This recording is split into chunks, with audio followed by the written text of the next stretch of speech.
ठीक है, अब उस विषय पे आता हूं। वैसे उससे पहले एक जोरदार तालियां हो जाए जो अभी तक उन्होंने जवाब दिया। अब एक विषय है ओवैसी साहब जिस पर हर कोई आपका रिएक्शन, हर कोई ये जानना चाहता है कि आपका व्यू पॉइंट क्या है। वो है यूसीसी, यूनिफॉर्म सिविल कोड। साफ और सीधे शब्दों में मैं आपसे जानना चाहता हूं, अगर भारत एक देश है, क्या एक विधान होना चाहिए यहां पर? इस पर आपको क्या दिक्कत है, आपकी क्या राय? देश के प्रधानमंत्री ने भोपाल में जाकर कहा था कि एक घर में दो कानून कैसे, यही कहा था ना, यही कहा था ना। Article 371 A B C D E F G H, दो कानून हो गए। आप में से कोई भी यहां से दिल्ली से निकलकर अरुणाचल प्रदेश नहीं जा सकता, आपको परमिट लेना पड़ता है। दो कानून हो गए। मैं बहैसियत मुसलमान हिंदू अनडिवाइडेड फैमिली के टैक्स रिबेट मुझे नहीं मिलते क्योंकि मैं हिंदू नहीं हूं, दो कानून हो गए। चौथी बात यह है कि ये देश विभिन्नताओं पर बना हुआ है। हम अपने प्लुरलिज्म को सेलिब्रेट करते, उसको हेट नहीं करते। पांचवी बात यह है कि एक घर में दो कानून कैसे।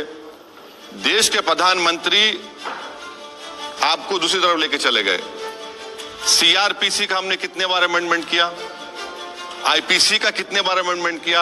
अभी हालिया दिनों में उत्तर प्रदेश में एंटिसिपेटरी बेल का प्रोविजन दिया गया, पहले नहीं था। और एक बात, अब आप ये भी देख लीजिए कि एक घर में दो कानून की बात करते हैं। संविधान में एक कंकरेंट लिस्ट है, एक स्टेट लिस्ट है। कंकरेंट लिस्ट में गवर्नमेंट ऑफ इंडिया भी कानून बना सकती है, स्टेट भी बना सकता है। स्टेट लिस्ट में सरकार नहीं, यूनियन गवर्नमेंट ऑफ इंडिया नहीं बना सकता। अब आप आ जाइए आपके मुद्दे पर। मैं ये लाया था कागज, मुझे मालूम था कि आपका फेवरेट सब्जेक्ट है ये। अब आप बताइए, Hindu marriage act section 5 subsection 4(5) में यह कहा गया कि हिंदू रिलीजन में सपिंडा रिलेशनशिप होगा। बाप की तरफ से 7 पीढ़ी, मां की तरफ से 5 पीढ़ी में शादी नहीं हो सकती। मगर उसमें आपने एक एक्सेप्शन का अवॉर्ड कर दिया, अगर कस्टम और यूसेज है तो। दो कानून हो गए। फिर आपने सेक्शन 7 हिंदू मैरिज एक्ट में कह दिया कि हिंदू रस्मो रिवाज से शादी होगी, अगर कस्टम है तो कस्टम से भी हो जाएगी। फिर आपने सेक्शन 2 में शेड्यूल्ड ट्राइब्स को हिंदू मैरिज एक्ट से एग्जाम दे दिया, दो कानून हो गए। फिर आपने तमिलनाडु में Hindu marriage act, Tamil Nadu amendment act 1967 में यह कहा कि सूय मर्यादाई और सितरुतुराती में वहां अलग होगी, दो कानून हो गए। हिंदू सक्सेशन एक्ट में आपने दो कानून पैदा कर दिए। अच्छा, section 6 devolution of interest HUF का जिक्र मैंने कर दिया।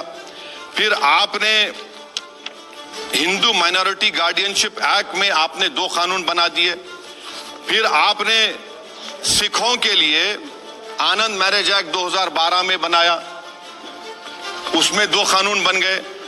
फिर हमने सुनिए दो कानून, अरे बहुत एग्जाम, दो कानून खाली शॉर्ट में बोल रहा हूं, वरना तो 1 घंटा बोल सकता हूं। छोटा नागपुर, झारखंड में छोटा नागपुर टेनेंसी एक्ट है 1908 का, आदिवासियों की जमीन का प्रोटेक्शन का एक्ट। फिर संथाल परगनास टेनेंसी एक्ट है 1949 झारखंड में, हमने दो कानून बना दिए। सर यही तो सवाल है कि ये सब खत्म हो जाएगा ना जब वो आएगा तो। पप्पा जी ने आपको फोन करके कहा था क्या बंद कर दे, निकाल देंगे? है क्या बात कर रहे हैं, खत्म कर देंगे आप प्रधानमंत्री मणिपुर का नाम नहीं ले सकते? आपको मालूम कि नॉर्थ ईस्ट में महिलाएं पॉलीएंड्री करती हैं, एक महिला के 4 शौहर या 5। लेकिन मुझे एक बात, अरे सुनिए, एक मिनट सर, एक क्लैरिटी चाहिए। सर एक क्लैरिटी बता दीजिए, आपको लगता है कि एक कानून में ये सब खत्म नहीं होगा? मैं ये जानना चाह रहा हूँ। सर सुन तो लीजिए ना मेरा आप फ्लो ऑफ थॉट को रोकिए। तो नॉर्थ ईस्ट में ये कानून है, हम उनके कल्चर को कुछ नहीं कर सकते। अच्छा, नॉर्थ ईस्ट में 1.5 करोड़ ट्राइबल हैं, भारत में 9 करोड़ हैं, माने नॉर्थ ईस्ट को छोड़कर 11.5 करोड़ ट्राइबल्स हैं। आप बात ही नहीं करते ट्राइबल्स के ऊपर, ट्राइबल्स के ऊपर बात क्यों नहीं करते आप लोग? मैं इनके खिलाफ, इन चीजों के खिलाफ नहीं हूं। ये हमारा कस्टम है, हमारा ट्रेडिशंस है, ये देश की खूबसूरती है ये। अच्छा, आप बोलेंगे कि नहीं, एक कानून है, स्पेशल मैरिज एक्ट है, जुवेनाइल जस्टिस एक्ट है, इंडियन सक्सेशन एक्ट है, जो अपने रिलीजन के रिचुअल्स के मुताबिक कुछ चीज नहीं करना चाह रहा तो स्पेशल मैरिज एक्ट कर लीजिए, नहीं लेकिन मुझे एक बात जुवेनाइल बताइए। जस्टिस एक्ट कर ओवैसी लीजिए। साहब एक मिनट, आप तो कानून के जानकार भी नहीं, हैं। जानकार मुझे नहीं हूं, नहीं, सर। एक चीज बताइए, एक मिनट, इतना सर, एक मिनट, जानकार नहीं हूं जितना एक मोदी मिनट, जी जानते हैं। एक मिनट, मुझे एक बात बताइए, क्या यूसीसी का यही फायदा नहीं होगा कि इतने सारे जो अलग अलग कानून है वो सब में खत्म हो जाएंगे? क्या ये यूसीसी का फायदा नहीं होगा कि अलग अलग जगह जो अलग अलग डुप्लीकेशन है या अलग अलग चीजें हैं कॉन्ट्राडिक्टरी, वो खत्म हो जाएंगी? मैं आपसे पूछ रहा हूँ ये सवाल। ये हरगिज नहीं होगा।